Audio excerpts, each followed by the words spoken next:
بسم اللہ الرحمن الرحیم۔ اللہ رب العزت نے اس دنیا کے اندر انسانوں کو پیدا کیا ہے اور انسانوں کے ساتھ زندگی اور موت کو بھی پیدا کیا ہے۔ زندگی کے ساتھ موت کو پیدا کرنے کا مقصد جو اللہ رب العزت نے قرآن میں بیان کیا ہے وہ یہ ہے کہ لِيَبْلُوَكُمْ أَيُّكُمْ أَحْسَنُ عَمَلًا، کہ اللہ تعالیٰ یہ دیکھنا چاہتا ہے کہ تم میں سے کون بہترین عمل کرتا ہے، کون اچھا عمل کرتا ہے۔ انسان جب دنیا کے اندر آتا ہے تو مختلف حالات سے گزرتا ہے، مختلف مذاہب کا مطالعہ کرتا ہے، مختلف طریقے کو دیکھتا ہے، لیکن در حقیقت جب انسان اپنے مطالعے سے یا اپنی عقل سے اسلام تک پہنچ جاتا ہے تو حقیقت میں وہی انسان کامیاب ہوتا ہے، اس لیے کہ اللہ رب العزت کے نزدیک قابل قبول دین اسلام ہے۔ ان الدین عند اللہ الاسلام۔ اور اللہ رب العزت نے اس دنیا کے اندر انسانوں کو جو پیدا کیا ہے اس کو ہمیشہ کے لیے پیدا نہیں کیا بلکہ اس دنیا سے جانے کے لیے پیدا کیا ہے۔ تو عقل مند ہے وہ انسان جو اس دنیا میں رہنے کے بعد اللہ رب العزت کو راضی کرنے والے اعمال کرتا رہتا ہے۔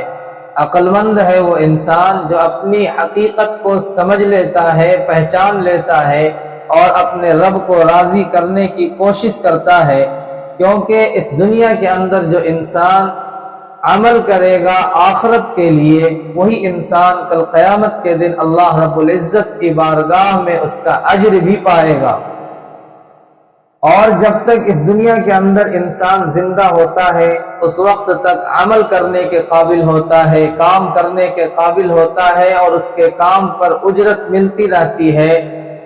اور اس کے نام اعمال میں ثواب لکھا جاتا رہتا ہے۔ لیکن جب اس دنیا سے انسان چلا جاتا ہے تو دنیا کے وہ سارے اعمال جو وہ کیا کرتا تھا وہ سب کے سب رک جاتے ہیں۔ لیکن حدیث کے اندر آتا ہے کہ اذا مات الانسان انقطع عنه عمله الا من ثلاثه الا من صدقة جارية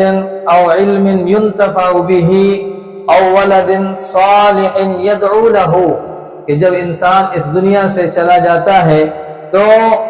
تین چیزیں اس کے لیے باقی رہتی ہیں، باقی ساری چیزیں روک دی جاتی ہیں۔ ان میں سب سے پہلی چیز ہے صدقہ جاریہ۔ صدقہ جاریہ یہ ہے کہ انسان کوئی ایسا کام کر دے جس سے اس کے بعد کے لوگ فائدہ اٹھاتے رہیں، مثلا کتاب کا انتظام کر دے جس سے لوگ فائدہ حاصل کریں، قرآن کا انتظام کر دے جس کو پڑھیں لوگ، اسی طرح کہیں اگر پانی کا انتظام نہ ہو پانی کا انتظام کر دے، یا اسی طرح اگر وہ پڑھا لکھا ہے تو وہ ان لوگوں کو پڑھنا سکھا دے جو پڑھنا نہیں جانتے، تو وہ لوگ جتنے کو سکھائیں گے اس کے نام اعمال میں اس کا ثواب لکھا جاتا رہے گا۔ اسی طرح تیسری چیز ہے ولد صالح یدعو لہ، کہ اولاد کی تربیت ایسی کی ہو کہ وہ اولاد نیک بنے اور وہ نیک اولاد اپنے مرحوم والدین کے لیے مغفرت کی دعا کرتی رہے۔ اس حدیث میں آخری ٹکڑا ولد صالح کا جو آیا ہے یہ بہت ساری چیزوں کی طرف اشارہ کرتی ہے کہ انسان کو اپنی اولاد کی تربیت بھی کرنی چاہیے، اپنی اولاد کو نیک بنانی چاہیے، کیونکہ اگر ہماری اولاد نیک نہیں ہوگی،